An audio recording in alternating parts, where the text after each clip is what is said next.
అటువంటి ఆయన ఆలోచన ప్రకారం. కాకపోతే ఏంటంటే తీన్మార్ మల్లన్న ప్రజల పక్షపాతి అని చెప్పడానికి ఇంకొక ఉదాహరణ కూడా చెప్తాను. నేను నామినేషన్ వేసే రోజే నా పక్కన కోమటిరెడ్డి వెంకటరెడ్డి గారు మంత్రి ఉన్నారు.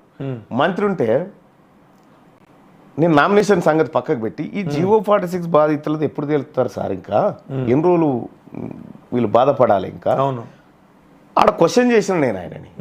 ఆయన అనివార్యంగా సమాధానం చెప్పాల్సిన పరిస్థితి క్రియేట్ చేసిన ఎవరికి, ప్రజలకి. అవును.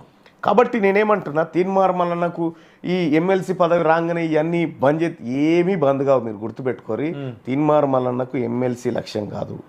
నా లక్ష్యాలు నాకున్నాయి, నేను ఎక్కడికి పోవాలో నాకు తెలుసు, ఎలాంటి రాజకీయాలు చేయాలో తెలుసు. ఈ ప్రజలకు ఎట్లా ఒక మెరుగైనటువంటి జీవితాలను ఏర్పాటు చేయాలనేటువంటి ఆలోచనలో ఉన్నా. మీరు జియో 46 అనేది నేను పోతున్నటువంటి అంశంలో చాలా చిన్న అంశం, కానీ నిరుద్యోగులకు పెద్దది అది. అవును. ఆ బాధితులకు పెద్దది. అవును. కానీ నేను పోతున్నటువంటి క్రమంలో చాలా చిన్నది అయినా కూడా అది నా బాధ్యత విస్మరిస్తే ఖచ్చితంగా రైట్ టు రీకాల్ చేయొచ్చు, క్వశ్చన్ చేయొచ్చు అని అడుగుతున్నారు. నేను కూడా మళ్ళీ ఇదే విధంగా అప్పుడు కూడా ఛాలెంజ్ చేసే పరిస్థితి రావద్దు అనుకుంటున్నా.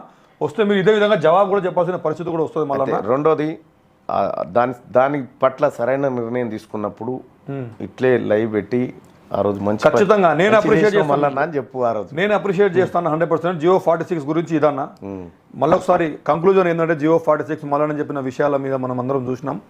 ఖచ్చితంగా జియో 46కి కాంగ్రెస్ ప్రభుత్వం మొత్తము సీఎం గారి దగ్గర నుంచి అందరూ కూడా వ్యతిరేకం అని చెప్తున్నారు. ఖచ్చితంగా కోర్టు కనుక అవకాశం ఇస్తే ఖచ్చితంగా దాన్ని రద్దు చేస్తామని కూడా చెప్తున్నారు. రద్దు చేయకపోతే దాని మీద నేను ప్రశ్నిస్తాను కూడా ఓన్ చేసుకొని 100% కోర్టు నుంచి కూడా ఎలాంటి ఇబ్బంది లేకపోతే కోర్టు ప్రభుత్వాన్ని కూడా ప్రశ్నిస్తారా? సొంత ప్రభుత్వం, నేను ప్రజల మనిషిని, నేను పట్టభద్రులకు ప్రతినిధిని. నేను సొంత ప్రభుత్వం ఏంది? ప్రభుత్వంలో ప్రతిపక్షం, విపక్షం అన్నీ ఉంటాయి. ప్రభుత్వం అంటే కేవలం అధికారంలో ఉన్నటువంటి వ్యక్తులు కాదు. ఇప్పుడు ఇప్పుడు హన్మకొండకు ఎమ్మెల్యే అంటే కేవలం కాంగ్రెస్ పార్టీ కార్యకర్తలకు ఎమ్మెల్యే కాదు, ఇక్కడ ఉన్నటువంటి టీఆర్ఎస్ పార్టీ నాయకులకు కూడా ఎమ్మెల్యే. కాబట్టి ప్రభుత్వం అంటే ఇవన్నీ ఉంటాయి. నువ్వు కేసీఆర్ ప్రభుత్వంలో ప్రశ్నించడం సాధ్యం కాకపోవచ్చు, నుండి కాంగ్రెస్ లో సాధ్యమవుతుంది 100%. ఇప్పుడు అన్న 317 జీవో